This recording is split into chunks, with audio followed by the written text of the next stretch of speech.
Generally, starting a business, I'd say number one is have a high pain threshold. That's it. There's a friend of mine who's got a good saying, which is that starting a company is like eating glass and staring into the abyss. Okay, that's generally what happens, because when you first start a company, there's lots of optimism and things are great. And then so happiness at first is high. Then you encounter all sorts of issues, and happiness will steadily decline, and then you'll go through a whole world of hurt. And then eventually, if you succeed, and in most cases you will not succeed, and Tesla almost didn't succeed, came very close to failure. Then if you succeed, then after a long time you will finally get back to happiness. I think two is you got to make sure that whatever you're doing is a great product or service. It has to be really great. And I go back to what I was saying earlier, where if you're a new company, I mean, unless it's like some new industry or new market if it's an untapped market, then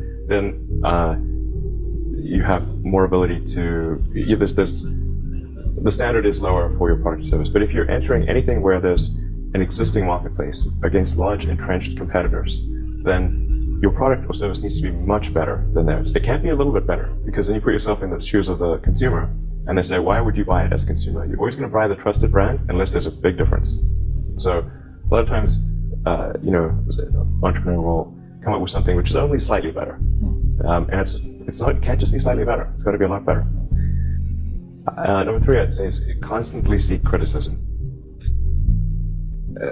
A well thought out critique of whatever you're doing is as valuable as gold, and you should seek that from everyone you can, but particularly your friends. Usually your friends know what's wrong, but they don't want to tell you because they don't want to hurt you.